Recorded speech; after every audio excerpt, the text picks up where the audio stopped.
Hi everybody, আশা করি সবাই ভালো আছো। আমি মানিক, লিটারেচার স্টাডি অ্যাট হোম থেকে সবাইকে স্বাগত জানাই। আজকে আমরা আলোচনা করব মক টেস্ট, অর্থাৎ পরীক্ষার আগে নিজেদেরকে ঝালিয়ে নেব নিজেদের প্রিপারেশন কেমন হচ্ছে। সো এটি মক টেস্ট 1 এবং আমরা UGC NTA NET JRF June 2024-এর জেনারেল পেপার থেকে এই মক টেস্টটি করছি।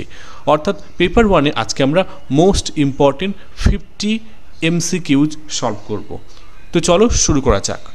সর্বপ্রথম যে প্রশ্নটি পাচ্ছি সেটি রয়েছে যে when the researcher does not know, যখন একজন গবেষক জানেনই না the identity of the experimental and placebo groups, যে ক্ষেত্রে সে রিসার্চটি করছে ওটা তার কাছে এক্সপেরিমেন্টাল এবং প্লেসবো গ্রুপ রয়েছে, তখন তার ক্ষেত্রে ওই স্টাডিটা কী নামে পরিচিত হবে? তখন ওই রিসার্চারের প্রেক্ষিতে ওই স্টাডিটার নাম হবে ডাবল ব্লাইন্ড, কারণ তখন তার কাছে সম্পূর্ণভাবে অপরিচিত। তাই তাকে যদি গবেষণা করতে হয় তাহলে মেজরিটির মধ্যে তাকে দেখা, যদি এখানে মেজরিটি সেকশন অফ পিপল যদি থাকে বা কিছু এলিমেন্টস থাকে, সেখান থেকে তাকে কিন্তু চেনেন না সে কাউকে, তাহলে সে কিন্তু র্যান্ডমলি সিলেক্ট করে তাকে গবেষণাটা করতে হবে। সো ডাবল ব্লাইন্ডে আমরা সাধারণত র্যান্ডমলি কাজটা করে থাকি, র্যান্ডমলি। কারেক্ট? তাহলে নেক্সট প্রশ্নে চলে আসবো। বিলো, এখানে নিচে is given a list of teaching methods. Okay, teaching মেথডের তালিকা দেওয়া রয়েছে এবং অ্যাপ্রোচ, টিচিং অ্যাপ্রোচের কথা বলা হচ্ছে। বলছে এদের মধ্যে কোনগুলি, which among them are individualized approach, অর্থাৎ এক ব্যক্তিকেন্দ্রিক, অর্থাৎ একজনের পার্সপেক্টিভে তৈরি করা। যদি প্রথমটা দেখি ডেমনস্ট্রেশন মেথড, এখানে ডেমনস্ট্রেশন আমরা দেখি ব্যাখ্যা করা হয়, তো স্বাভাবিক একজন ব্যাখ্যা করে আরেকজন কিন্তু ব্যাখ্যাটা শোনে, বা আরও বহুজনও থাকতে পারে, তাহলে এটা তো ইন্ডিভিজুয়ালাইজড হলো না, তো অবভিয়াসলি এটা কিন্তু একটা গ্রুপ হয়ে যাচ্ছে, তাহলে আমার এটা হচ্ছে না। দুই বলছে মডিউলার অ্যাপ্রোচ বেসড টিচিং। হ্যাঁ, মডিউলার অ্যাপ্রোচ বেসড টিচিংয়ে সাধারণত মডিউল সেট করা হয় এবং সেই মডিউল অনুযায়ী একজন কিন্তু নিজের মতো করে পড়াশোনা করতে পারে বা টিচিংটাকে অ্যাকসেপ্ট করতে পারে, তো এটি তো অবশ্যই হবে। দুই বলছে প্রোগ্রামড লার্নিং, অর্থাৎ অটোমেটিক্যালি একটা প্রোগ্রাম ওএস দিয়ে, অপারেটিং সিস্টেম দিয়ে বানিয়ে ফেললাম এবং একজন স্টুডেন্ট সে কিন্তু নিজের ইচ্ছে মতো করে পড়াশোনা করতে পারে, অবভিয়াসলি এটাও একটা ইন্ডিভিজুয়ালাইজড অ্যাপ্রোচ। নেক্সট হচ্ছে পার্সোনালাইজড টিচিং, এটিও দেখুন ব্যক্তিকেন্দ্রিক টিচিং, তাহলে অবভিয়াসলি এটিও হবে। অপশন ই বলছে কোলাবোরেটিভ মেথড, না কোলাবোরেট মানেই তো হচ্ছে একসাথে কাজ করা, তাহলে কোলাবোরেটিভ মেথড কোনো মতেই হবে না, তাহলে অপশন এ আর ই হচ্ছে না। আমরা দেখে নেব কোথায় রয়েছে, এই যে অপশন বিতে রয়েছে, BCD, এটাই হচ্ছে রাইট অ্যান্সার। পরবর্তী প্রশ্ন, তৃতীয় প্রশ্ন, ইন দ্য রিসার্চ মেথড, অর্থাৎ গবেষণা পদ্ধতিতে জেনারালাইজেশনস মে বি মেড, অর্থাৎ সাধারণীকরণ, অর্থাৎ পার্টিকুলারাইজড না করে, ইন্ডিভিজুয়ালাইজড না করে জেনারেলাইজড করা হয়ে থাকে। দ্যাট উইল বি অ্যাপ্লিকেবল, এবং এর ফলে এটা ব্যবহারযোগ্য হয়ে যায় টু আদার সিচুয়েশনস, অন্যান্য ক্ষেত্রেও অফ দ্য সেম টাইপ, যাতে একই ধরনের রিসার্চের ক্ষেত্রে এটা লাগু হতে পারে। তাহলে এই ধরনের আমরা রিসার্চকে কি বলবো? এই ধরনের রিসার্চকে আমরা বলবো কেস স্টাডি, মানে একই টাইপের যখন কিছু খুঁজে বার করছি তখন আমরা তাকে কেস স্টাডি বলি। সাধারণত কেস স্টাডি একটি রিসার্চ যেখানে আমরা কি করে থাকি, এটা ইনডেপথ একটা রিসার্চ করে থাকি, ডিটেলড ওয়েতে করে থাকি, এবং বিশেষ করে একটা সাবজেক্টটাকে কিনলে দেখার চেষ্টা করি এবং সাথে সাথে ওটার সাথে প্রসঙ্গযুক্ত বাকি জিনিসগুলোকে দেখার চেষ্টা করি। সো কেস স্টাডি বলা যেতে পারে একটা রিসার্চ, একটা টাইপ যেখানে কিন্তু সেম গোত্রীয় জেনারেলাইজড ওয়েতে করা হয়ে থাকে। অন্যদিকে যদি আসি কোহোর্ট, যেটা কিন্তু সাধারণত হেলথ সায়েন্সের ক্ষেত্রে রিলেটেড রয়েছে এবং এটা কিন্তু বেশিরভাগ ক্ষেত্রে সায়েন্টিফিক মেথড মেজারে করে থাকে। এছাড়া অন্যদিকে প্যানেল স্টাডি সাধারণত একটা বলা যেতে পারে যে যেখানে ইনফরমেশন কালেক্ট করা হয় একই ইন্ডিভিজুয়ালদের থেকে, কিন্তু একই টাইপের বাকিদের ক্ষেত্রে কিন্তু একই অন্যান্য সিচুয়েশনে যেরকম অ্যাপ্লিকেবল হচ্ছে, যেটা একমাত্র কেস স্টাডিতে হয়, ব্লাইন্ড স্টাডিতেও হচ্ছে না। নেক্সট 4 দিকে প্রশ্নে চলে আসবো। Which of the following statements, নিচের কোন বক্তব্যগুলির মধ্যে ইজ ট্রু, একটি সঠিক রয়েছে in the case of a test prepared by you as a teacher. তো আমি যদি অ্যাজ এ টিচার হয়ে থাকি, আমি যদি একটা টেস্ট প্রস্তুত করি, সেক্ষেত্রে কোনটা সঠিক হবে? এ বলছে if A test is reliable it is objective, যদি টেস্টটি যদি বিশ্বাসযোগ্য হয় তাহলে ওটা হচ্ছে অবজেক্টিভ। আচ্ছা, তাই কি? দেখা যাক। If A test is valid it is reliable also, এটাই হবে, তাই না? বলছে যদি একটা টেস্ট ভ্যালিড হয়ে থাকে, ওকে, তাহলে সেটা রিলায়েবল হবে। তো রিলায়েবল হলে যে অবজেক্টিভ হবে তা নাও হতে পারে। তার বলছে if A test is reliable it is valid. না, ভ্যালিড টেস্ট হলে ওটা রিলায়েবল হবে, রিলায়েবল আগে হলে হবে না, আগে ভ্যালিড হতে হবে, তাহলে এটা হবে না। তারপর if A test is valid, যদি একটা টেস্ট ভ্যালিড হয় এবং রিলায়েবল হয়, ইট ইজ ইউজেবল, এটাকে ব্যবহার করা যেতে পারে।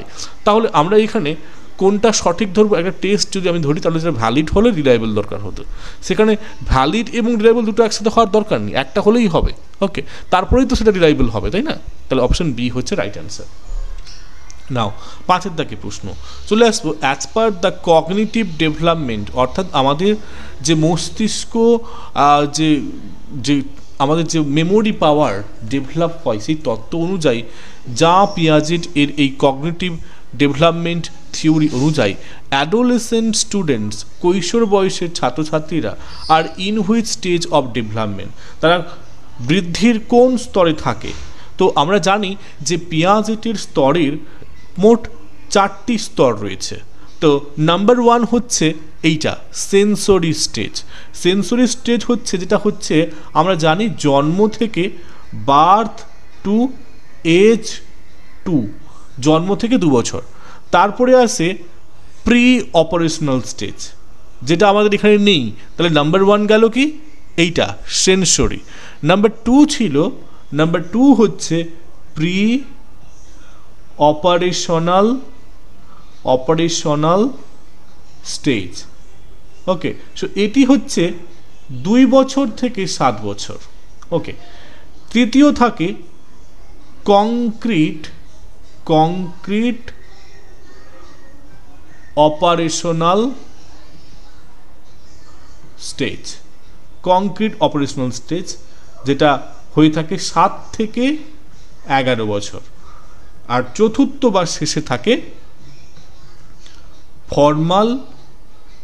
ফর্মাল অপারেশনাল স্টেজ, যেটা হচ্ছে 11 বয়স থেকে কৈশোর অবধি, অ্যাডোলেসেন্স অবধি।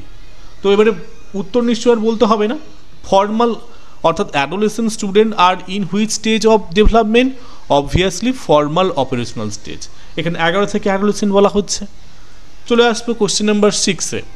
Quantitative research is also called, quantitative রিসার্চকে আমরা কি নামে বলে থাকি? কোয়ান্টিটেটিভ রিসার্চকে আমরা অনেকে বলে থাকি যে স্ট্রাকচার্ড অ্যাপ্রোচ। মানেটাকে একটু বুঝিয়ে বলি।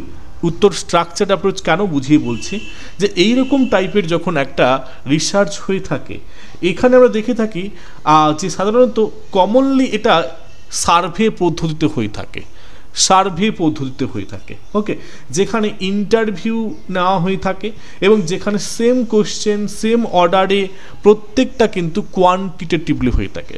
অন্যদিকে যদি আমরা দেখি ইথনোগ্রাফিক বা আনস্ট্রাকচার বা ডেসক্রিপটিভ অ্যাপ্রোচ দেখি, তাহলে এগুলো কিন্তু একটা মানে বলা যেতে পারে কোয়ালিটেটিভ অ্যাপ্রোচ। এগুলোতে না মানে হিসাব নিকাশের দিক থেকে ওই সংখ্যা তত্ত্ব দিয়ে হয় না, এগুলো সব কোয়ান্টিটেটিভ মেট্রিকে যায়। স্ট্রাকচার্ড কিন্তু অলওয়েজ হচ্ছে কোয়ান্টিটেটিভ মেথড, ওকে। আশা করি বোঝা গেছে। 7 দাগে প্রশ্ন বলছে the research that focuses on social inequality between men and women is called.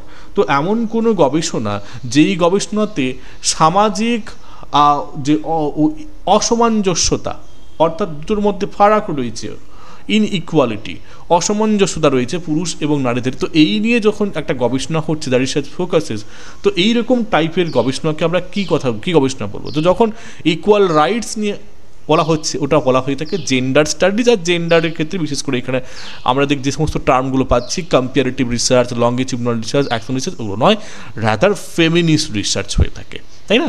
So your right answer is not A, not B, not C, rather it is option D, feminist research হবে। Now question number 8, which of the following statements, নিচের কোন মন্তব্যগুলির মধ্যে best explains, কোনটা অধিকভাবে সঠিকভাবে মানে ব্যাখ্যা করছে concept of team teaching, অর্থাৎ দলগত শিক্ষাদান, টিম টিচিং।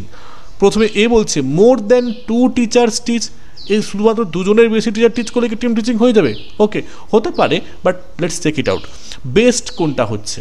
বেস্ট বলেছে, এখানে কোনটা, সবগুলো তো ঠিক আছে হতে পারে, কিন্তু কোনটা বেস্ট এক্সপ্লেন করছে এটা বার করতে হবে। বলছে more than 2 teachers plan and teach together the same class. Okay, এটাও তো হতে পারে, বাট বেস্ট কোনটা হয়ে দেখতে হবে। More than 2 teachers plan and teach the same class as per their expertise. এখানে কিন্তু আরও একটু বেশি অথেন্টিক মনে হচ্ছে এটার থেকে। ওকে, আর দেখা যাক, a team of teachers who are ready and available to teach the students. না, এটা অ্যাভেলেবল থাকলে হবে না, পড়াতে তো হবে, তো এটা হবেই না, এটা কিন্তু বেস্ট নয়। তো বেস্ট আমাদের মনে হচ্ছে অপশন সি, অবভিয়াসলি অপশন সিটাই রাইট অ্যান্সার। ওকে, নাও চলে আসবো question number 9। Which among the following basis can be counted to জাজ দ্য ইফেক্টিভনেস অফ টিচিং। অর্থাৎ একটা কার্যকরী শিক্ষাদান এর ভিত্তিগুলো এখানে দেওয়া রয়েছে 5টি। আমাদের বেছে নিতে হবে কোন কোন ভিত্তিগুলি হচ্ছে এখানে একটা ইফেক্টিভ টিচিংয়ের জন্য বেস্ট। ওকে, সো দেখে নেব ইফেক্টিভ টিচিংয়ের জন্য কোন কোনগুলো দায়ী হচ্ছে। এখানে অপশন এ বলছে marks obtain by students in overall subjects. ছাত্রছাত্রীদের মার্কস দেখেই ওর উপর ভিত্তি করেই বলে দিতে পারি যে ইফেক্টিভ টিচিং হয়েছে। দেখুন, মার্কস একটা ভেরি একটা মানে কী বলবো, যে একটা মানে ভ্যালিড বলাটা বা ইনভ্যালিড বলা ঠিক হবে না, কিন্তু মার্কস বড় একটা ম্যাটার অফ ফ্যাক্ট হয় না ইফেক্টিভ টিচিংয়ের ক্ষেত্রে। দেখি পরপর বি কী বলছে, level of realisation of instructional objectives. যে সমস্ত নির্দেশামূলক যে টিচিং অবজেক্টিভস নিয়ে পড়ানো হচ্ছে সেগুলো কিন্তু ছাত্রছাত্রীরা ভালো বুঝতে পারছে। ইয়েস, অবভিয়াসলি এটা একটা ইফেক্টিভ টিচিংয়ের একটা পার্ট। তারপরে বলছে time taken by the students to learn. Obviously এটাও একটা জিনিস যে ইফেক্টিভ টিচিংয়ের ক্ষেত্রে স্বল্প সময় লাগে, বেশি সময় লাগে না, কারণ সময়টা হচ্ছে বড় একটা মেজার অফ ফ্যাক্ট যেটা স্টুডেন্টরা বুঝতে পারার ক্ষেত্রে উপযোগী হয়ে থাকে। তারপরে বলছে resources used by the teacher in teaching. অবশ্যই ইফেক্টিভনেস অফ টিচিংয়ের কার্যকারিতা ডিপেন্ড করে শিক্ষক কেমনভাবে কী রিসোর্স ইউজ করে পড়াচ্ছে। আর কি regularity of students in class. ছাত্রছাত্রীরা রেগুলার ক্লাসে আসছে এই দেখেই ইফেক্টিভনেস নির্বাচিত করা যাবে। আশা করি এটাও নিশ্চয়ই হবে না, কারণ এটিও দেখুন ছাত্রছাত্রীরা এলো না হলো তাতে তো আমার কোনো, এতে আমার টিচিংয়ের ইফেক্টিভনেস কী হতে পারে, হয় তারা কোনো মিড ডে মিল বা হতে পারে কোনো আরও অন্য কোনো কারণে আসতে পারে। সো এটা বলা যেতে পারে না। সো আমাদের এই 3টি অপশন বেশি সুটেবল, অর্থাৎ BCD হচ্ছে বেশি সুটেবল। তো দেখতে পাচ্ছি এখানে BCD রয়েছে অপশন ডিতে, BCD।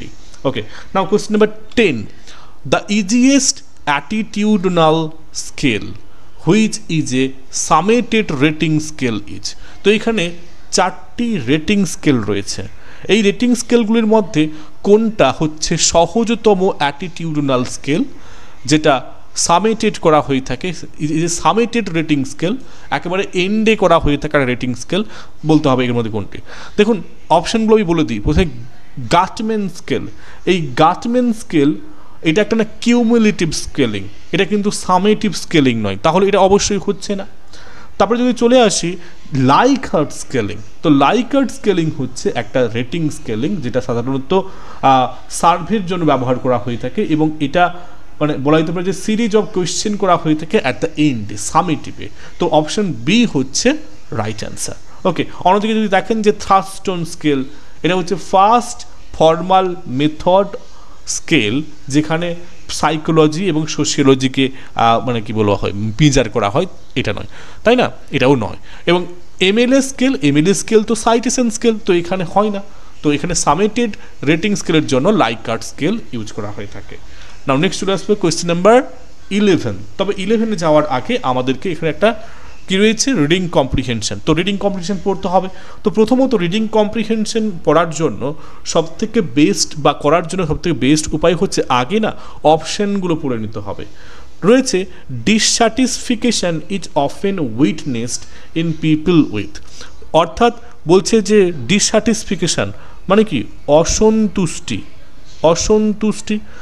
স্যাটিসফিকেশন মানে সন্তুষ্টি, ইজ অফেন উইটনেস মানে আমরা সাক্ষ্য বা আমাদের সাথে আমরা সম্মুখীন হই, ইন পিপল ওই সমস্ত মানুষদের মধ্যে কখন।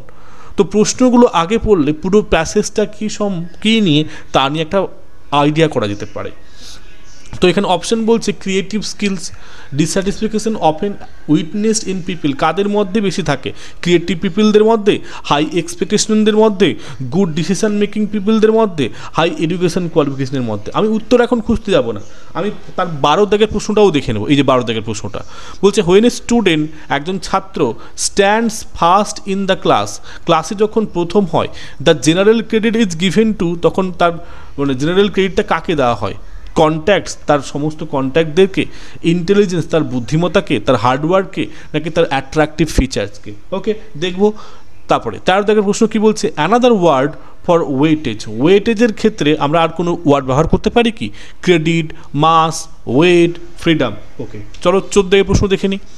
Those who understand A problem in a short span of time, যারা খুব অল্প সময়ের মধ্যে বেশ মানে সব কিছু জিনিসটাকে বুঝে ফেলে, ওই সমস্ত মানুষদেরকে কী বলবো? হাই আইকিউ, লো আইকিউ, এভারেজ আইকিউ, না গুড আইকিউ বলবো? দেখুন এই প্রশ্নের উত্তরটা না আমাদের প্যাসেজ না পড়লেও পারা যাবে। তারপরে 15 দাগের প্রশ্ন দেখুন, হাই এনার্জি ড্রাইভ, অর্থাৎ উচ্চ আমাদের মধ্যে যে শক্তির মধ্যে একটা যে তাগিদ থাকে, যারা high energy drive, achievements and competitiveness are valued during, এগুলো সব কখন গুরুত্ব দেওয়া হয়ে থাকে? অ্যাডমিশনের সময়, রিক্রুটমেন্টের সময়, প্রমোশনের সময়, নাকি অ্যাডমিশন অ্যান্ড রিক্রুটমেন্ট? তো এই যে 5টা প্রশ্ন পড়লাম আমরা, এবার যদি আপনারা প্যাসেজটাকে পড়েন অনেকটা ইজি হবে। দেখুন সেট পরীক্ষার ক্ষেত্রে বাংলায় থাকবে, কিন্তু বাকি নেট ক্ষেত্রে তো ইংলিশ থাকবে, তো সেক্ষেত্রে কিন্তু এই টেকনিকটা ইউজ করা যেতে পারে। তো দেখুন এবার যদি আমরা একটু ঝটপট করে উত্তরগুলো দেখে নেওয়ার চেষ্টা করবো, তার জন্য প্যাসেজটা যদি ঝটপট দেখে নিই। Intelligence is associated with academic achievement of by most people. So intelligence আসে কোত্থেকে বুঝতেই পারছেন? Academic achievement. The various theories of intelligence created by psychologists hold that there are two kinds of academic intelligence: verbal, mathematical or logical intelligence is an inherited trait that impacts individual behavior and performance according to most experts. But many research studies have revealed that environment greatly impact the development of intelligence. তো পরিবেশ একটা বড় একটা হয়ে থাকে। সবটার যে মানে জানতে হবে তা নাও হতে পারে। Since one property of intelligence is analytical and reasoning skills, people with high intelligence quotient will understand the problem at hand better than the with a low IQ. So obviously এই লাইনটা পড়তে গিয়ে আমি কিন্তু একটা উত্তর পেয়েই গেলাম। কত থেকে উত্তরটা পেয়ে গেলাম? এই যে আইকিউ লেভেলটা, those who understand problem in a short span of time will be able to ওই হাই আইকিউ, অবভিয়াসলি উত্তরটা হয়ে গেল। 14 দাগে অপশন এ হয়ে গেল, যেটা কিন্তু আমরা বলছিলাম যে মানে প্রশ্ন পড়েই উত্তর দেওয়া যেতেও পারতো। ওকে, আমাদের 11 দাগে উত্তর তো হয়নি। চলো যাক নেক্সট পড়ে। Many organization considers intelligence as an important criterion while recruiting. তো রিক্রুইটের সময় তারা ইন্টেলিজেন্সকে গুরুত্ব দেয়। তো একটা জায়গায় ছিল না যেখানে কোন কোন জিনিসগুলোকে গুরুত্ব দেওয়ার কথা বলছিল যে তারা নেওয়ার সময়, এই যে high energy drive, achievements and competitiveness are value during. তো এখানে শুধুমাত্র ইন্টেলিজেন্সের কথা বললো, তাহলে এটা তো হবে না। দেখা যাক আর কি বলছে। এই যে for instance, in many management schools, a lot of weightage is given to high IQ while admitting students for recruiting faculty members. The qualities of intelligent people are high energy drive, achievement and competitiveness. তাহলে এখানে কিসের জন্য বললো? রিক্রুইটিং faculty member নেওয়ার জন্য তারা কিন্তু এইসব জিনিসগুলো দেখে। তাহলে দেখে নিই এখানে দেখুন, অ্যাডমিশন, রিক্রুইটমেন্ট, প্রমোশন, অ্যাডমিশন অ্যান্ড রিক্রুইটমেন্ট। তো এখানে কিসের জন্য নিচ্ছে? অবভিয়াসলি অ্যাডমিশনের জন্য নিচ্ছে। ওকে, অ্যাডমিশনের জন্য তারা কিন্তু দেখছে এই সমস্ত স্কিলগুলি, এনার্জি ড্রাইভ, অ্যাচিভমেন্টস, কম্পিটিটিভনেস। তাহলে আমাদের 15 দাগের উত্তরটাও বেরিয়ে গেল। তাহলে আর বাকি থাকলো 11, 12 সম্ভবত 8, হ্যাঁ 11, 12 এবং 14। দেখে নেবো, সেটাও বেরিয়ে যাবে উত্তরটা এক্ষুনি। দেখুন তারা হচ্ছে very intelligent employees learn job related skills and other organization practices quickly and organizations have to spend less time training them. People with high intelligence have good decision making ability due to their good analytical and reasoning skills with high achievement drive. They are mostly by very productive. As the saying goes, a wise enemy is better than a foolish friend. Even with such a high IQ, very intelligent people may not always be very happy. এই যে বলছি দেখো কেন, high IQ makes them dysfunctional leading to anxiety and depression. তো তাদের মধ্যে depression হওয়ার কারণটা কি? এই যে বলে দিল, generally speaking people with high intelligence quotient are often dissatisfied people. তাহলে dissatisfaction is often witnessed in people with obviously good decision making ability, যারা নিতে পারে তাদের মধ্যেও কিন্তু হতে পারে। এটা গেল। 12 থেকে প্রশ্ন কী ছিল? When a student stands first in the class the general credit is given to, যদিও এখানে ডাইরেক্টলি দেওয়া নেই, অবশ্যই তার কিন্তু এই যে ইন্টেলিজেন্স হচ্ছে সব থেকে মোস্ট ইম্পর্টেন্ট বলে দিয়েছে এই অংশটাতে, তাহলে ইন্টেলিজেন্স হবে উত্তর। এবারে যদি দেখা আসে 13 থেকে উত্তরটা কী ছিল? অ্যানাদার ওয়ার্ড ফর ওয়েটেজ, এখানে ওয়েটেজকে হিসাবে আমরা কিন্তু দেখেছি ক্রেডিটটা কোথায় একটা ব্যবহার করা হয়েছিল, তাহলে ক্রেডিটটা হচ্ছে রাইট অ্যান্সার। তো যত কম সময়ে করা যাবে এটাকে চেষ্টা করতে হবে। চলে আসুন পরবর্তী, আমরা চলে আসি next. The product of two numbers, অর্থাৎ দুটো নাম্বারের the product of two numbers A এবং বি, বলছে এই product of two number is twice, হচ্ছে ডাবল, মানে যদি আমরা ধরি এ বি এর প্রোডাক্ট হচ্ছে টুয়াইস মানে 2a প্লাস বি হতে পারে। ওকে, বলছে what is the sum of the reciprocals of A and B. Reciprocals বার করতে হলে প্রথমত আমাদেরকে কিন্তু বার করতে হবে যে এই সেম এ বিটাকে আমরা এইভাবেও লিখতে পারি A plus B by B. Okay, আবার এটাকে আবার এভাবেও লিখতে পারি A by A B plus B by A B equal to, এটাকে এরকমও লিখতে পারি 1 by B plus 1 by A, ঠিক আছে, বা এরকমও লিখতে পারি 1 by A plus 1 by B সমান অ্যাকচুয়ালি যেটা বেরোচ্ছে 1, এই এ বি যেহেতু দুটো সংখ্যা তাই মিলে 1/2, হাফ। দেখুন এখানে হাফ রয়েছে, অপশান বি। ওকে, তো এটা গেল 16 থেকে। এবারে বলছে 17 দাগের প্রশ্ন, অল জেন্টেলম্যান আর পোলাইট। এখানে সাধারণত আমরা পাই চার্ট দিয়ে করি, কিন্তু প্রশ্নটা ভালো করে পড়বো, কি বলেছে প্রশ্নটা দেখতে হবে। অল জেন্টেলম্যান আর পোলাইট, সমস্ত ভদ্রলোকরা হচ্ছে পোলাইট। ওকে, নো ক্রিমিনালস আর পোলাইট। ওকে, নো ক্রিমিনালস আর জেন্টেলম্যান। তো এবারে বলছে আইডেন্টিফাই দ্য মেজর টার্ম। তো এখানে মেজর টার্ম কোনটা? এই সিলোজিজমে, এই যে রয়েছে সিলোজিজমে। তো এখানে দেখুন বলছে প্রথমে এ বলছে predicate in the premises. Predicate যদি হতো প্রেমাইসেসে তাহলে মেজর টার্ম তো ওখানে আর দেখতে পাচ্ছি না আর টার্মগুলি, কারণ এখানে এমন টার্ম থাকবে যে একটা মিডল টার্ম থাকবে, সেই মিডল টার্মটাকেই আমরা বলবো যেটা দুটো বাক্যে সেম থাকবে। তো পোলাইট দেখুন এক জায়গায় কোনো সময় থাকবে না, এটা অ্যালাইন নয়। একটা বাক্যে যদি প্রেডিকেট হয় একটা বাক্য থেকে সাবজেক্ট হতেই হবে, তার মানে এখানে পোলাইট আর পোলাইট এখানে কিন্তু কোনো জায়গায় কিন্তু কোনো সাবজেক্ট বলে নেই, প্রেডিকেট বলে নেই, কিন্তু দুটোই প্রেডিকেট আছে, তাই এই পোলাইট শব্দটি হলো না। ক্রিমিনাল দেখুন দুটোই কিন্তু সাবজেক্ট পর্যায়ে রয়েছে ক্রিমিনাল, তাই এটাও হবে না। মেজর টার্ম হচ্ছে যেটা সাবজেক্ট থাকবে আর এটাতে প্রেডিকেট থাকবে, তো এখানে জেন্টেলম্যান হচ্ছে মেজর টার্ম। সো দেখুন subject of the premise, okay, and predicate of the conclusion, got it. তো এটাই হচ্ছে আমাদের রাইট অ্যান্সার, অর্থাৎ 17 দাগে অপশন সি হচ্ছে রাইট অ্যান্সার। নাও এরপরের প্রশ্ন, তো এখানে কিন্তু তেমন কিছু কনক্লুশন করতেই হলো না। তারপর প্রশ্ন বলেছে যে a group of 40 employees of cadre A, এখানে ক্যাডার এতে 40 এমপ্লয়ির কথা বলছে, has a mean age of 31। তো আমাদেরকে কিন্তু এখানে একটা গাণিতিক সমস্যা দিচ্ছে, যেখানে বলছে তাদের মিনের মান হচ্ছে 31। আর ডিফারেন্ট গ্রুপ অফ, আরেকটি গ্রুপ অফ যেখানে 60 জন এমপ্লয়ি রয়েছে ক্যাডার বিতে, হ্যাজ এ মিন, যাদের মিন এজ হচ্ছে 28, সেখানে মিন এজ ছিল 31। তো বলছে what is the mean age of 2 employees of the 2 groups. এবারে দুটো ডিফারেন্ট গ্রুপের আলাদা আলাদা ছিল, এবারে দুটো গ্রুপের একসাথে মিন এজটা কত, তাহলে এখানে এভারেজ বার করতে বলছে। তো এভারেজ যদি বার করতে হয় তাহলে কি হবে, সাম টোটাল আমরা কি করি সব কটার যোগফল করে বাই টোটাল নাম্বার দিয়ে ভাগ করি, এটাই তো আমাদের সূত্র এভারেজের, তাই না? তো দেখে নেবো এবারে।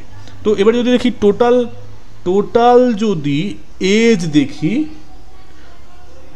তাহলে আমাদের টোটাল সাম টোটাল বার করতে হচ্ছে। এই টোটাল এজ যদি দেখি, প্রথম গ্রুপে রয়েছে 31 জন এবং 31 বয়সের 40 জন, ওকে, যুক্ত দ্বিতীয় রয়েছে 28 বয়সের কতজন, 28 বয়সের 60 জন, ওকে। তো এটাকে একদম ক্যালকুলেশন করে নিই।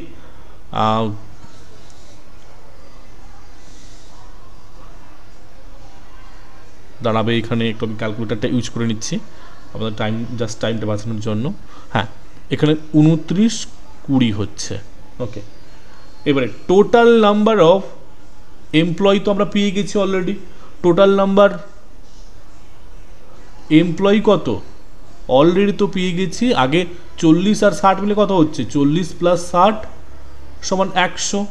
তো আমরা ভাগ করব কত, 19-20 বাই এই যে সাম টোটাল তো এটা হয়েছে বাই 100। তো সমান কত হবে, দুটো শূন্য আছে মানে দুটো নাম্বারের আগে দশমিক বসবে, তাহলে 29.20 অপশান আছে 29.20, এই যে 29.2, 29.2। ঠিক আছে, রাইট অ্যান্সার বেরোলো। ওকে, আসবো 19-এর দাগে প্রশ্নে। বলছে if in a certain code bat is written as 23, cat is written as 24, then how will ball will written. তো এখানে ভালো করে বুঝতে হবে কি বলেছে। আচ্ছা, BAT দেখে নেবো একটু, এগুলো যদি সিরিয়ালে দেখি, বি কিন্তু হচ্ছে 2 নম্বরে, এ হচ্ছে কিন্তু আমাদের দুই দেখেন, এ হচ্ছে কিন্তু 1 নম্বরে, আর টি যদি আসি, আমরা যদি ইজোটি মনে রাখি, টি কিন্তু হচ্ছে 20, তাই না? তাহলে এর টোটাল মিলে কত হচ্ছে, 21, 2, 23। ওকে, ডান। ক্যাট যদি আসি, ক্যাট দেখুন, ক্যাট হচ্ছে সি এর মান হচ্ছে 3, তাই না? প্লাস 1 প্লাস 20 কত হচ্ছে, 24। ওকে, তারপরে BALL বলের মান কত হবে, তো সেম ওয়েতে বি এর মান যদি 2 হয় যুক্ত এ হচ্ছে 1 যুক্ত ইজোটি, তাই তো, তো মান হচ্ছে 12, তাই না? 12 প্লাস 12 সো ইজিক্যাল টু কত হচ্ছে, 2 1 3, 12 3 15, 15 12 27, 27 হলো। 27 কী করে বেরোলো, এই যে, গট ইট, বোঝা গেছে? চলো next. In both mass communication and classroom communication, অর্থাৎ গণমাধ্যমিক কমিউনিকেশন এবং classroom communication, filtering of information and contents is referred as. সেখানে আমরা যদি কোনো ইনফরমেশানটাকে ফিল্টার করি বা কন্টেন্টটাকে ফিল্টার করি, তাহলে আমরা তাকে কি বলবো? অর্থাৎ এক প্রকার এখানে মানে আমি কিন্তু সব কিছু যাতে মানে পৌঁছাই না, হয়তো কিছু এমন কিছু মানে কি যেটাকে বলা উচিত নয়, যেটাকে হয়তো মিস্টেকেনলি বলে দেওয়া হয়েছে, তাহলে ওটাকে একটা মানে জাস্ট এডিটিং করার প্রয়োজন আছে, ওটাকে ঠিকঠাক করে প্রেজেন্ট করার দরকার আছে। তাহলে আমরা কি করি, অ্যাকচুয়ালি ওটার কথাই বলছে। মাস কমিউনিকেশন এবং ক্লাসরুম কমিউনিকেশনে ফিল্টারিং ইনফরমেশন, অর্থাৎ ছেঁকে নেওয়া, অর্থাৎ সঠিকটাকে প্রদান করা, এই প্রসেসটাকে বলা হয় গেট কিপিং। আমি প্রায়শই ক্লাসে এটাকে ব্যাখ্যা করে থাকি। ওকে, নাও নেক্সট চলে আসবো। ওকে, এবার আসবো 21-এর দাগে। 21-এর দাগে এটা কিন্তু একটু ইন্টারেস্টিং অঙ্ক, এটা একটু ইনডেপথ একটু অঙ্ক দিয়ে দিয়েছি, যেটা এই নির্দিষ্ট টাইমে করাটা কিন্তু খুবই ডিফিকাল্ট ছিল, তবুও আমি ইজি করে দেওয়ার চেষ্টা করছি। এখানে বলছে একটা এরোপ্লেন স্কোয়ারের একটা বর্গক্ষেত্রের চারপাশে তারা ঘুরছে 400, 600, 800, 200 কিলোমিটার/আওয়ার গতিবেগে। তো একটা স্কোয়ার মানে চারটা পাশ থাকবে এবং ইকুয়াল পাশ থাকবে। বলছে এবারে এভারেজ স্পিড বার করতে হবে প্লেনটার, কত এই ফিল্ডে যাবে। তো সেক্ষেত্রে যদি দেখি আমরা এভারেজ স্পিড বার করার জন্য এগুলোকে আমরা প্রথমে লসাগু করব। লসাগু করলে এগুলো দাঁড়াচ্ছে কত, দাঁড়াবে কত, 2400 থাকবে। ওকে, এবার 2400কে এবার এক একটা বার করতে হলে এক একটা তার গতিবেগটা ধরি যে 400 যেটা হচ্ছে, একটা এরোপ্লেন যেটা একটা সাইডে 400-তে কভার করছে, তাহলে সেখান থেকে যদি করি 2400/4 যদি করি, তাহলে দাঁড়াচ্ছে কত, 400 সমান দাঁড়াচ্ছে 6 আওয়ার, 6 ঘন্টা। আরেকটা হচ্ছে 2400/600 কিলোমিটারে যাচ্ছে, তাহলে 4 আওয়ার দাঁড়াচ্ছে। আবার যদি আরেকটা দেখি 2400/800 যাচ্ছে, এই যে দেখতে পাচ্ছি, তাহলে ওটা হচ্ছে 3 আওয়ার। আর আরেকটা হচ্ছে 2400/200 স্কোয়ার যাচ্ছে, তাহলে ওটা হচ্ছে 12 ঘন্টা। ওকে, এবারে যদি 4টা পাস রয়েছে, তাহলে 4টা পাসের জন্য 2400 × 4, তো সমান হচ্ছে 4 0 0 0, 4 4 16, 6 হাতে 1, 4 2 আরেক নয় 96 9600। তো এই 9600 গতিবেগে যাচ্ছে। এই 9600 গতিবেগ এবারে ঘন্টায় আমরা দেখেছি 25 বেরিয়েছে। এই যদি এটাকে ক্যালকুলেট করি 6 4 10 10 3 13 12 25 ঘন্টা। তো এই 25 ঘন্টা দিয়ে ভাগ করব, 25কে দিয়ে ভাগ করব, তো 96 0 0 25 25 3 75, এখান থেকে 16 থেকে 5 গেলে 1 2 0 25 8 200 1 0 0 25 4 100 সমান হচ্ছে 384 kilometre per hour. 384 kilometre per hour হচ্ছে এভারেজ। আছে কি? এই যে অপশন সি হচ্ছে রাইট অ্যান্সার। নাও 22 থেকে প্রশ্ন যাব। Consider the argument provided below. এখানে আর্গুমেন্টটা দিয়েছে, আমাদেরকে ভালো করে পড়ে বুঝতে হবে কি বলতে চাইছে। বলছে সাউন্ড ইজ ইমপারমানেন্ট, যে সাউন্ড পারমানেন্ট চিরস্থায়ী নয়, ইমপারমানেন্ট মানে চিরস্থায়ী নয়, বিকজ ইট ইজ অডিবল, কারণ ওটা শোনা যায়। ওকে, আইডেন্টিফাই দ্য ফ্যালাসি, এখানে ফ্যালাসিটা বার করতে বলছে, involved in the above argument on the basis of Indian logic from the options given below. So এখানে ফ্যালাসি, আমাদের কোন ফ্যালাসি এখানে ইউজ করা হয়েছে? বলছে ফ্যালাসি অফ ট্রিভিয়াল রিজন, 2 বলছে ফ্যালাসি অফ ইরেভেলেন্ট রিজন, 3 বলছে ফ্যালাসি অফ রং অ্যাসারশন, এবং ডি বলছে ফ্যালাসি অফ কন্ট্রাডিক্টরি রিজন। তো এখানে কন্ট্রাডিক্টরি তো বৈপরীত্য তো নয়, রং অ্যাসারশন রং এখানে যুক্তিও নয়, কারণ এখানে বলছে sound is impermanent because it is audible, অর্থাৎ যা শোনা যায় তা পারমানেন্ট নয়। তো এটা একটা মানে রিজনটাকে সঠিকভাবে অযৌক্তিকও বলতে পারি না, এটা তুচ্ছ একটা রিজন করে দেওয়ার চেষ্টা করা হচ্ছে, তাই এটা হচ্ছে 22 এ। নাও চলে আসবো 23 নম্বর প্রশ্নে। তবে তার আগে এই যে আমাদের একটা নতুন কোর্স চালু হতে চলেছে ডিসেম্বর 2024 ব্যাচ, এটা নেট জেআরএফ এবং ডব্লিউবি সেটকে মাথায় রেখে করা হচ্ছে। এই ক্লাসটি শুরু হচ্ছে আমাদের 2রা জুলাই থেকে, অর্থাৎ সামনের মাসের 2রা জুলাই থেকে। এইগুলো সব ডিটেলস রয়েছে। 6 মান্থসের কোর্স, বেঙ্গলি এবং ইংলিশ দুটো মাধ্যমেই ক্লাস করানো হবে। সময় হচ্ছে রাত্রি 8টা, মঙ্গলবার এবং বৃহস্পতিবার, এবং ক্লাস নেওয়া হবে গুগল মিট লাইভ অ্যাপ্লিকেশানে, এবং প্রত্যেক দিন স্টাডি মেটেরিয়াল রয়েছে, পিডিএফ পাবেন, এবং সাথে ডেইলি এমসিকিউ টেস্ট পাবেন। এবং শুধু লাইভ ক্লাস করতে পারবেন তা নয়, তারপরে থাকবে recorded class for future use আপনাদের জন্য, এবং অবশ্যই মক টেস্ট থাকবে। যেমন এইরকম মক টেস্ট আপনাদের সাথে আলোচনা করছি, ওখানেও সেরকম শেষে মক টেস্ট থাকবে। ওকে, সো কমপ্লিট কোর্স ফিজ এখানে রয়েছে, অবশ্যই লিমিটেড সিট রয়েছে, বুকিং করে নেবেন তাড়াতাড়ি। চলুন 23 দেখে প্রশ্নে। ওকে, কি বলেছে? এখানে অ্যাসারশন দিয়েছে এবং রিজন দিয়েছে। বলছে no enculturalization takes place with resistance. No enculturalization takes place with resistance. Okay, তারপরে বলছে রিজন, বলছে people have their own values and self interest that filter communicated messages.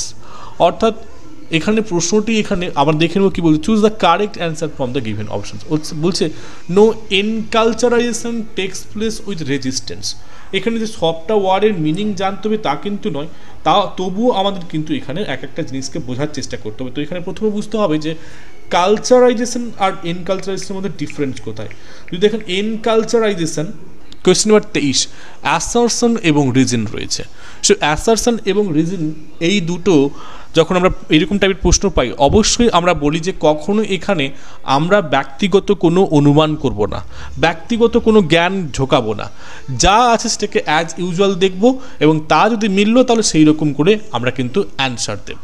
তো বলছে no enculturalization takes place with resistance, অর্থাৎ কোনো ধরনের এনকালচারাইজেশন মানে কি, একজন যখন অন্য কালচার সম্পর্কে জানার চেষ্টা করে, তো এখানে নো মানে কি, জানতে না চাওয়া। টেক্স প্লেস বলছে এরকম ঘটে কখন, যখন রেজিস্ট্যান্স, যখন আমরা অন্য কালচারের সাথে বিরোধিতাচরণ করি। তো এখানে এই অ্যাসারশনটা কি আদৌ সঠিক দেখে নিতে হবে, যে অবশ্যই এটা কিন্তু বলছে যে আমরা কিন্তু যখন রেজিস্ট্যান্স করি তখন কিন্তু আমরা কোনো কালচারটাকে আমরা জানার চেষ্টা করতে পারি না। অবশ্যই জানবো কী করে, যদি একটা কালচারকে জানার চেষ্টা করি তখন জানবো। তো এটা ঠিকই বলছে, নো ইস্যু। তারপরে বলছে রিজন, বলছে people have their own values, মানুষের নিজস্ব ভ্যালু রয়েছে, অ্যান্ড সেলফ ইন্টারেস্ট, তাদের নিজস্ব আগ্রহ রয়েছে, এবং যেটি ফিল্টার করে কমিউনিকেটেড মেসেজকে। অর্থাৎ মানুষ কিন্তু ইচ্ছে করে তার নিজের সত্তা অনুযায়ী সে কিন্তু বিবেচনা করে অন্য একটা কালচারকে জানে। নো, অবশ্যই এটা ঠিক। তো দুটোই ঠিক, বাট এটার কি অ্যাকচুয়াল রিজন এটা না। তাহলে বলতে পারি যে both A and R are true, but R is not the correct explanation. Okay, now question number 24 কি বলছে? The cognitive domain of communication, আমাদের যে কগনিটিভ ডোমেন রয়েছে communication, involves matter related to what? Cognitive মানেই হচ্ছে related to obviously what? Knowledge. Cognitive মানেই হচ্ছে নলেজের সাথে। ইমোশনস, ফ্যান্টাসি, এসকেপিজম ওগুলো কগনিটিভের সাথে যায় না। না, কোশ্চেন নাম্বার 25 বলছে ব্যাঙ্গালোর ইজ বিগার দেন ঝাঁসি।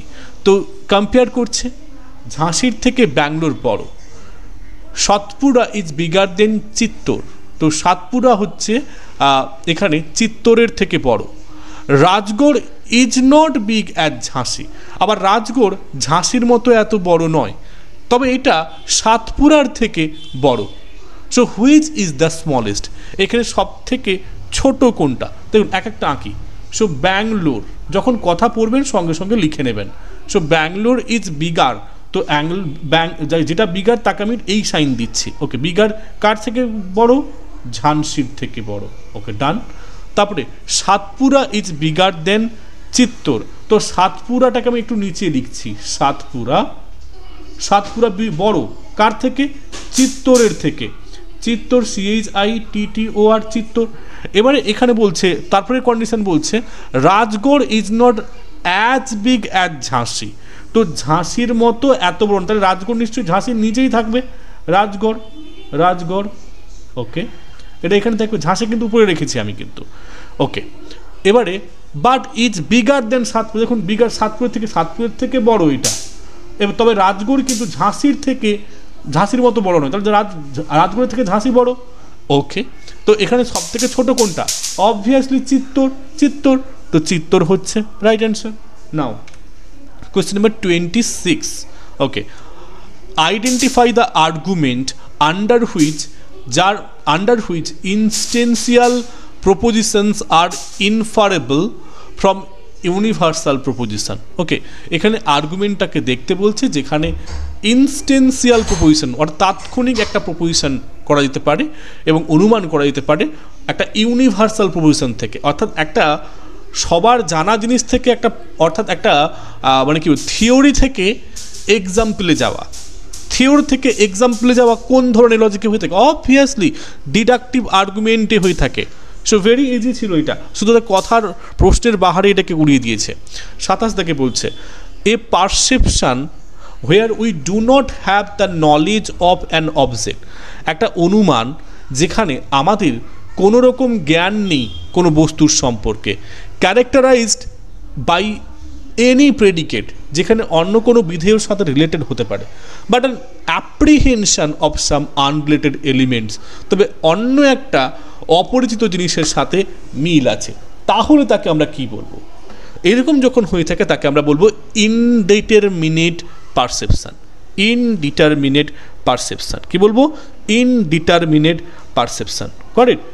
এখানে কি হয়ে থাকে সাধারণত? এটা তখনই ঘটে যখন আমরা ইমিডিয়েটলি কোনো কিছুকে অবজেক্টকে সেন্স করি। আসলে এটা একটা ইমিডিয়েটলি আমরা কিন্তু অনুমান করে থাকি একটা অবজেক্টকে, কোনোরকমভাবে ওটার নাম না জেনে, কোনো কিছু না জেনে। ওকে, সো এটা একটা ডাইরেক্টলি একটা অ্যাওয়ারনেস আমাদের মধ্যে আসে, তাই জন্য এটাকে বলা হয় ইনডিটারমিনেট পারসেপশন। নাও নেক্সট চলে আসবো 28 দাগের প্রশ্নে। বলছে ইন এ ক্লাসরুম, একটা শ্রেণীকক্ষে, a student to be effective listener, student to be an effect, তাকে যদি ইফেক্টিভ একজন কার্যকরী শ্রোতা হতে হয়, has to take note of, তাকে কোন কোন জিনিস মাথায় রাখতে হবে। কি মাথায় রাখতে হবে বলছি? দ্য টিচার অ্যাপিয়ারেন্স, শিক্ষকের উপস্থিতি।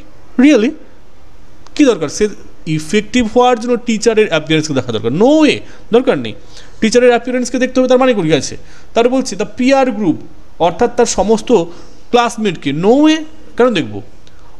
যেটা দেখবো হচ্ছে the academic content. Obviously academic content আমি দেখবই। আর কি দেখবো?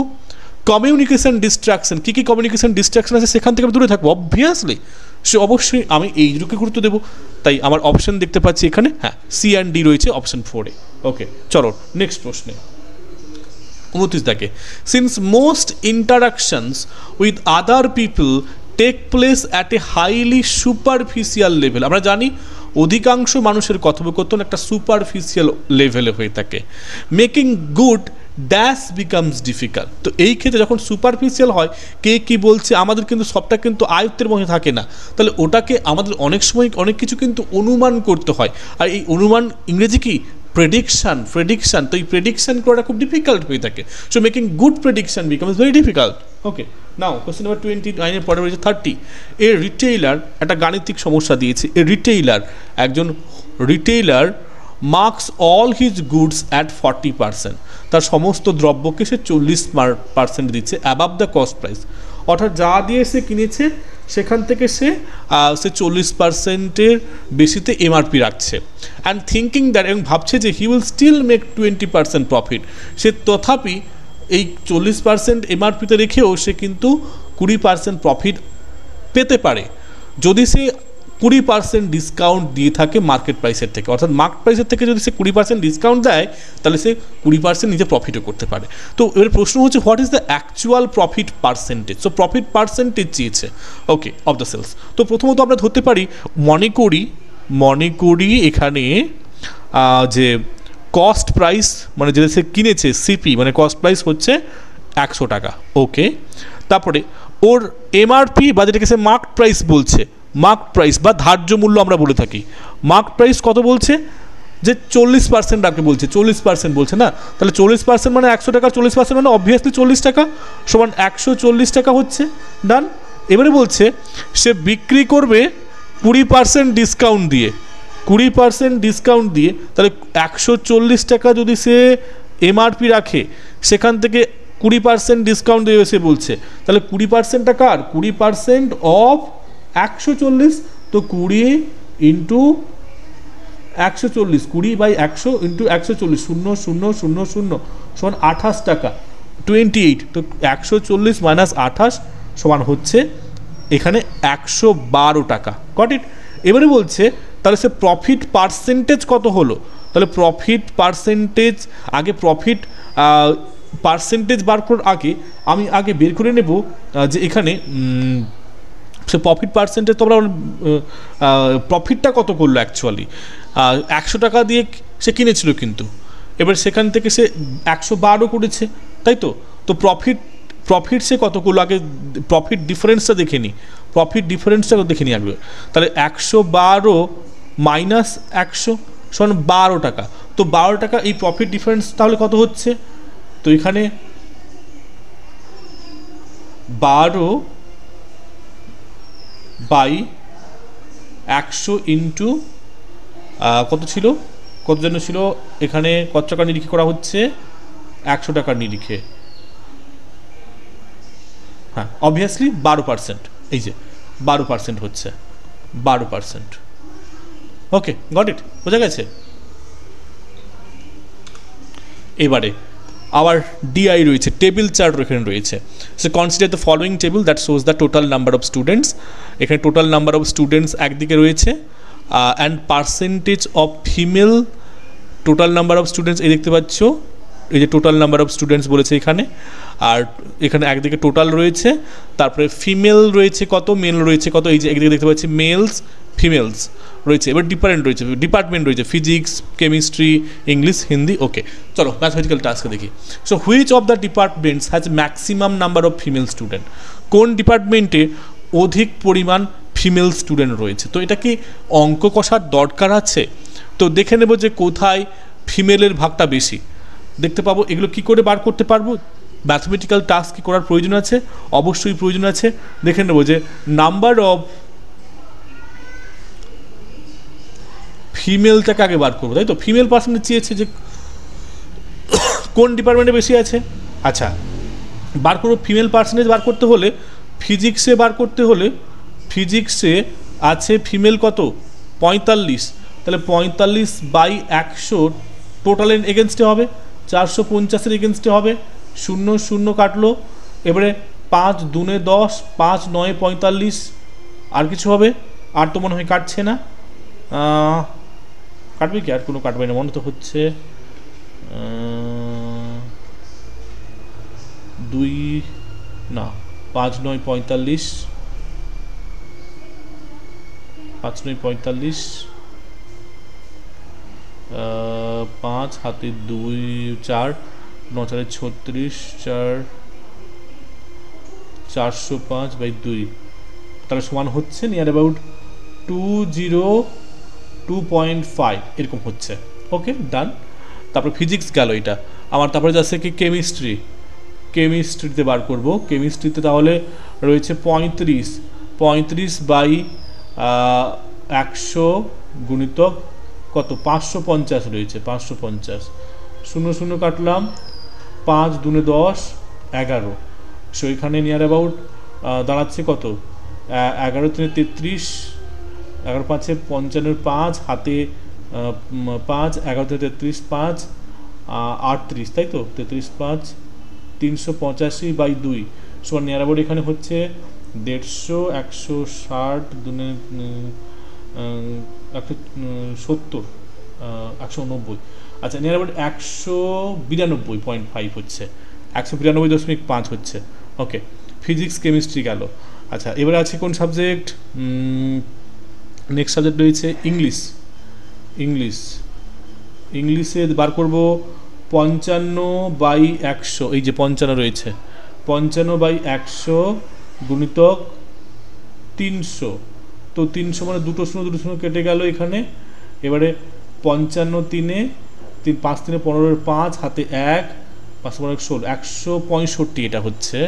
ওকে, নাও নেক্সট বাকি থাকলো ম্যাথে, কারণ আমাকে এখানে ফিজিক্স চেয়েছে, ইংলিশ চেয়েছে, আমি ফিজিক্স ইংলিশ করে নিয়েছি, কেমিস্ট্রিও করে নিয়েছি, বাকি ম্যাথটা বাকি। আমার বেকার হিন্দি আমি করবো কেন, আমি ম্যাথটা তাহলে বার করে নিই। ম্যাথে কত বের করে নিচ্ছি, ম্যাথে হচ্ছে 40/100 ইন্টু 500, সো 500 0 0 4 5 20, অর্থাৎ 200।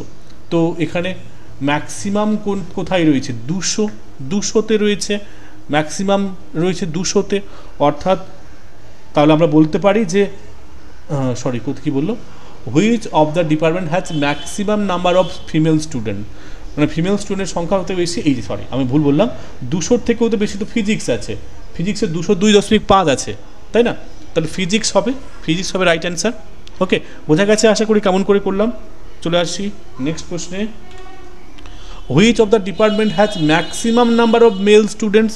সো সেম প্রসেসে করতে হবে, maximum number of male student বার করতে হলে এখানে ফিজিক্স বলেছে, ইংলিশ বলেছে, হিন্দি, ম্যাথ, এক একটা করবো। ফিজিক্সেরটা বার করি, ফিজিক্সে ছেলেদের সংখ্যা ফিজিক্সের কত হচ্ছে 55, 55/100 গুণিতক 450, 0 0 5 2 10, 5 9 45, বেশ 5 2 বেশ 9 5 45, 5 হয় 4, 9 5 45, 4 49, 4 9 9 5/2 সমান নিয়ার অ্যাবাউট 500 ধরে নিচ্ছি। 500 ধরলে যদি কত হচ্ছে 250, তো 253.5 মতন হবে সম্ভবত, 253.5, তাই না? ওকে, কি বলেছে, had number of male students sorry, এখানে মিনিমাম চেয়েছে, একটু ভুল হয়ে যেত এক্ষুনি, এখানে মিনিমাম চেয়েছে, সো ভেরি ইজি হয়ে যাবে 900। ওকে, দেখে নিই, 5 45 5 হয়ে 4, 5 4, ঠিক আছে। নেক্সট ফিজিক্সের পরে আসছি, আমি আসবো ইংলিশে আছে 65/100 গুণিতক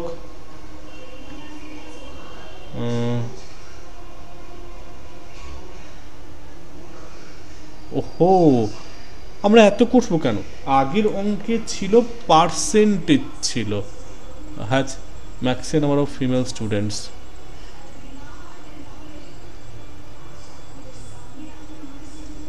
ইয়েস, ঠিক আছে 900, 100 গুণিতক 550, ওকে, 0 0 কাটবো, 5 2 10 11, তো সমান হবে 11 5 55, 5 হাতে 5, 11 6 66, 5 71 2 সমান নিয়ার অ্যাবাউট এটা 35 আর 8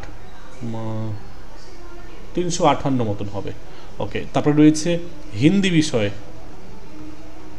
হিন্দিতে রয়েছে 40, 40/100, এই যে 40/100 ইন্টু 250, 0 0 0 0, তাহলে 25 4 100। হিন্দি গেল। ম্যাথ, হ্যাঁ ম্যাথ চেয়েছে তো, এই যে ম্যাথ চেয়েছে। ম্যাথে 60, 60 এর 100 ইন্টু 500 কেটে গেল 6030, 300। সব থেকে কম হিন্দিতে রয়েছে, তাই তো? ইয়েস, হিন্দি হচ্ছে রাইট অ্যান্সার। একটু টাইম লাগছে। নেক্সট, তারপর প্রশ্ন হচ্ছে 33 দাগে, the total number of students in the chemistry department forms approximately what percent of total number of students in mathematics department. অর্থাৎ এখানে কেমিস্ট্রি ডিপার্টমেন্টের যে টোটাল ছাত্রের সাথে ম্যাথমেটিক্সের টোটাল স্টুডেন্টের হাতে এখানে পার্সেন্টেজ ডিফারেন্ট বলছে। তাহলে এইরকম যখন দিবে তখন কি করতে হবে? আমাদের কী চেয়েছে? প্রথমে কেমিস্ট্রি চেয়েছে। কেমিস্ট্রি টোটাল কত? কেমিস্ট্রি টোটাল কত? 550। ওকে, ডান। আর ম্যাথের কত? ম্যাথের টোটাল হচ্ছে 500, ডান। এবারে কি বলেছে? যে পার্সেন্টেজের পার্থক্য, তো অবশ্যই যার নিরিখে বলা হয়েছে, তাহলে কেমিস্ট্রির নিরিখে বলা হয়েছে, মানে কেমিস্ট্রি নিরিখে ম্যাথমেটিক্স, তাই তো? তাহলে 550/500 ইন্টু 100, এইটাকে যদি আমরা ক্যালকুলেশন করি তাহলে আমরা পেয়ে যাব। তাহলে 500 0 0 0 0, আচ্ছা 5 11, ওকে, সমান 110। এই যে অপশন ডি, কত ইজি ছিল, খুব সহজে বেরিয়ে গেল। 34 দাগে প্রশ্ন, what is the respective ratio, অনুপাত বলেছে, the number of male students in English department and the number of male students in mathematics department. তো দুটো ডিপার্টমেন্টের স্টুডেন্টের পার্থক্য বলেছে। আমাদের কিন্তু এখানে পার্সেন্টেজে রয়েছে, তাই এখানে স্টুডেন্ট কিন্তু সংখ্যাই নেই, তাকে সংখ্যাই বার করতে হবে। তো নাম্বার অফ মেল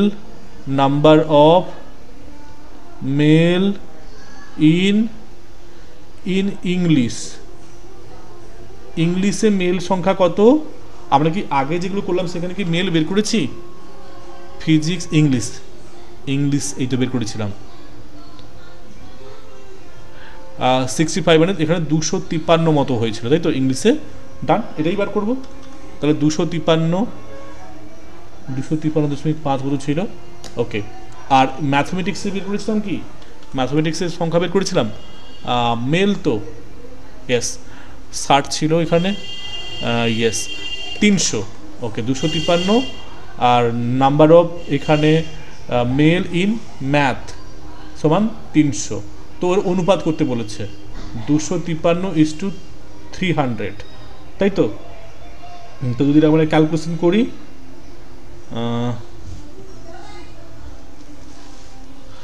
ইংলিশে কত? 45, আমি এখানে সঠিক করেছি তো? ওহো, সরি, ইংলিশে তো এখানে 45 আর 300 ছিল, এখানে 550 করে ফেলেছিলাম। ও, তার মানে কেমিস্ট্রি ধরে ফেলেছিলাম। ও গড, দেখে নিই, কারণ সেখানে তো আমি 100 ধরেছিলাম এখানে। তাহলে 65/100 গুণিতক 300 হওয়ার কথা ছিল। ও 6 3 18, 3 5 15, 5 হাতে 1, 6 3 18, 19, 195 হওয়ার কথা। দেখি 0, ওহো আবার ভুল করলাম, 45 ছিল এখানে ইংলিশে। তাহলে কত হবে? 3 5 15, হাতে 1,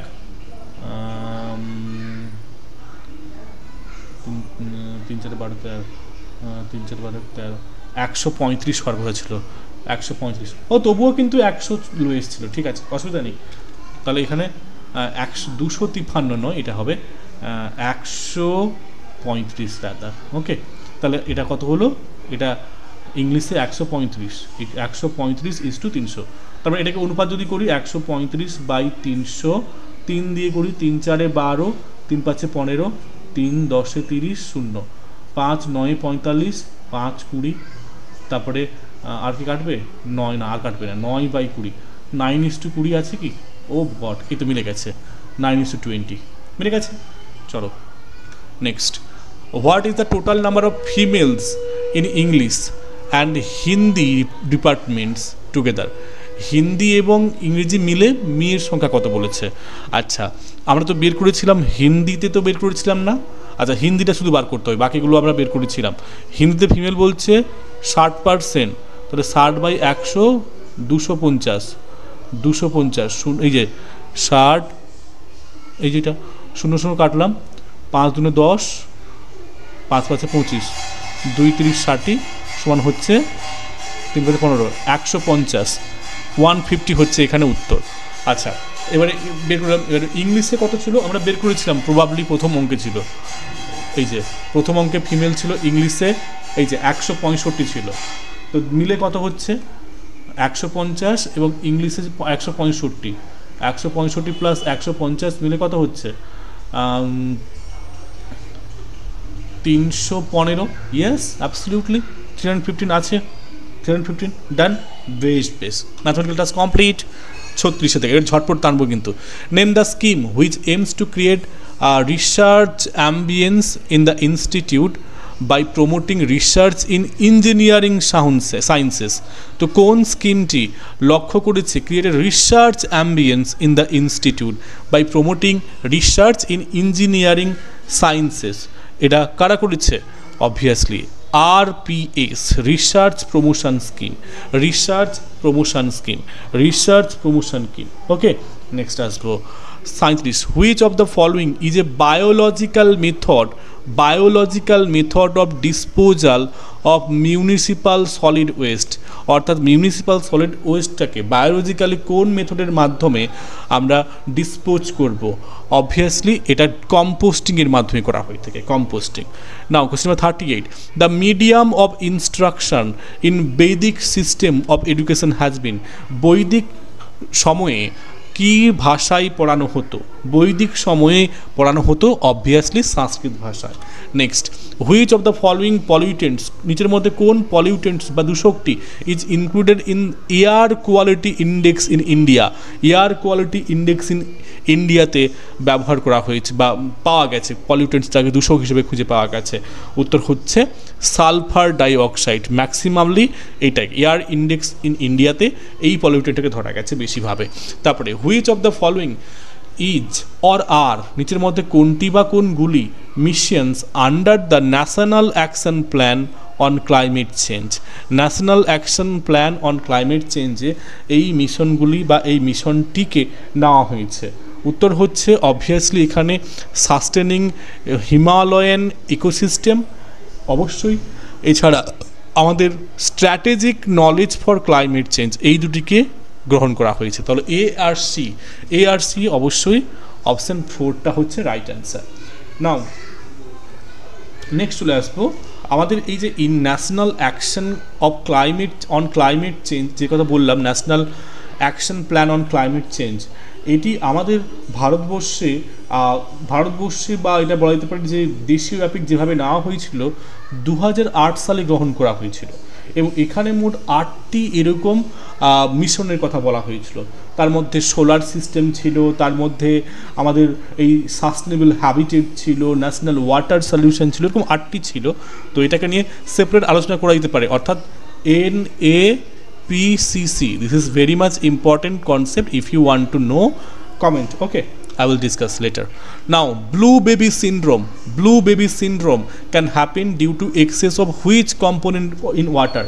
জলে কোন জিনিসটা থাকার জন্য ব্লু বেবি সিনড্রোম হতে পারে? নাইট্রেট থাকলে এটা হয়ে থাকে। নেক্সট আসবো question number 42, which of the following is a search engine? নিচের মধ্যে কোনটি সার্চ ইঞ্জিন? অবভিয়াসলি গুগল, বাকিগুলো তো একটা মানে কী বলবো, মানে ওয়েব ইঞ্জিন বা ওয়েব প্ল্যাটফর্ম, ওগুলো ফ্ল্যাশ, ফায়ারফক্স, ইন্টারনেট এক্সপ্লোরার এগুলো তো হচ্ছে অপারেটিং সিস্টেম বলা যেতে পারে। অপারেটিং সিস্টেম নয়, সরি, মানে browser, yeah that is the right term. 43, the use of IT, information technology, to improve the ability of government to address the needs society is known as, ওটাকে কি বলবো? Obviously ওটাকে বলবো e-governance. Very easy question. Now question number 44, joint photographic experts group JPEG is used to compress, what an easy question, image, obviously. Now Question number 45. The methods of learning in higher education in India in the past consisted of what kind of system or what kind of process? So in India, we always use memory level of teaching. So memory level of teaching, that means we always use our memory power for the major section of our time. That's why we always use fast memorization, then critical analysis, and then also storytelling. So storytelling comes later. 45, option B is the correct answer. The main two components of CPU. So main two components of CPU are obviously CU and ALU, control unit and arithmetic logic unit. Now question number 47. Which of the following is used to create web page? Obviously HTML. Okay, hypertext markup language. Now 48. Inspire Scholarship is intended by the finding agency. So Inspire Scholarship is intended by the finding agency. So what is the name of that agency? It is obviously Inspire. That is by National Council of Education. DST, Inspire Scholarship, was by Department of Science and Technology. Department of Science and Technology. Yes, apology. Okay, Department of Science and Technology. Now question number 49. The initiative to establish international social alliance was jointly taken by, this is a great initiative, and that is taken by France and India. Keep remember this. Now last question for today. National Curriculum Framework was developed by following by which of the following agencies? It is of course by NCERT. Okay, that's all for today. I think it was helpful to you. So keep studying and keep progress for yourself. Thank you.